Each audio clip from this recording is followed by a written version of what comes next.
अव्वल तो आम कत्ल तो था नहीं, क्योंकि आपने बिल्कुल ही in the middle of the street एक बेगुनाह का कत्ल किया, उसमें कोई सवालिया निशान भी नहीं उठा आपके गिल्ड के हवाले से। उसके बाद जिस तरह मजहर साहब ने कहा, आपने वो विक्ट्री साइन भी फ्लैश किए और उसी वक्त आप फिर राजीनामा तक पहुंच गए। इंसदाद दहशत गर्दी की अदालत है, वो इस जुर्म को दहशत गर्दी का करार दे चुकी है। कोई लूप होल्स नहीं थे। हम सब बल्कि इसी चीज़ के मुंतज़िर हैं कि जो हतमी फैसला है वो आ जाए और उसकी जो डिटेल रीजनिंग है वो हम पढ़ सकें। बात यह है कि अदालत उज़्मा ने खुद 184(3) के तहत इस मामले को टेकअप किया। उसमें मजहर साहब आपको जो सियासी जाविया है वो बता चुके हैं। उसके बाद जो इंसदाद दहशत गर्दी की अदालत है वो इस जुर्म को दहशत गर्दी का करार दे चुकी है। उसके बाद सिंध की अदालत आलिया ने डिवीजन बेंच के फैसले के जरिए इसको दहशत गर्दी करार दिया। उसके बाद जब उसी कोर्ट ने एक और नतीजे तक जब वो पहुंचा तो अदालत उज़्मा का फिर फैसला आया 2018 में, जिसमें एक्विटल ऑर्डर को सेटिसाइड करते हुए शाहरुख जतोई को एक बार फिर आपने इम्प्रिजन किया। तो ये एक तसलसल है जिसमें तमाम अदालतें इसको दहशत गर्दी का करार दे रही हैं।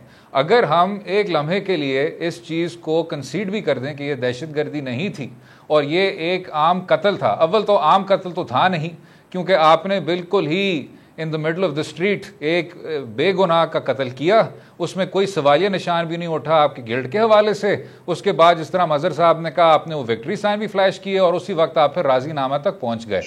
राजीनामा के भी कुछ असूल होते हैं। तो ये लोग जो कह रहे हैं कि जी कानून में मसला है, कानून में बेतहाशा मसाइल हैं, बेशक उसमें इस्लाहात की अशद ज़रूरत है, लेकिन इन दो चीज़ों को कन्फ्यूज़ ना करें। या आप एक राजीनामे तक पहुंचे तो कानूनी असूल ये है कि उसको ज़बरदस्ती आप मंजूर नहीं कर सकते।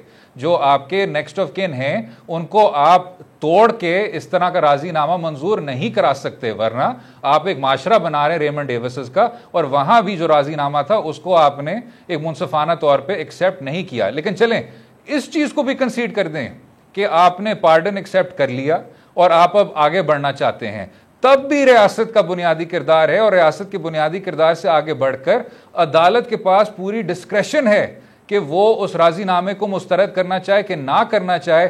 कानून की रोशनी में, जस्टिस की रोशनी में, और तसद्दुक जिलानी साहब का इस पर फैसला भी है कि जहां आपके जुर्म जिनका बहुत ज्यादा उनकी एक माशी संजीदगी होती है, जिससे लोग मायूस हो सकते हैं, जिससे एक लहर जाती है कि आप एक बिल्कुल ही एक लाकानूनी किस्म के माशरे में रह रहे हैं, तो तब अदलिया पे वाजिब होता है कि वो उस तरह का फैसला करें जिधर इस तरह का जुर्म उस पर सोशल डिसअप्रूवल रजिस्टर हो और आप फिर उस राजीनामे को, उस कॉम्प्रोमाइज को, उस ब्लड पार्डन को मुस्तरद करते हैं। तो इन तमाम नुकात से गुजर के आप किसी तरह से एक एक्विटल पे जा पहुंचे।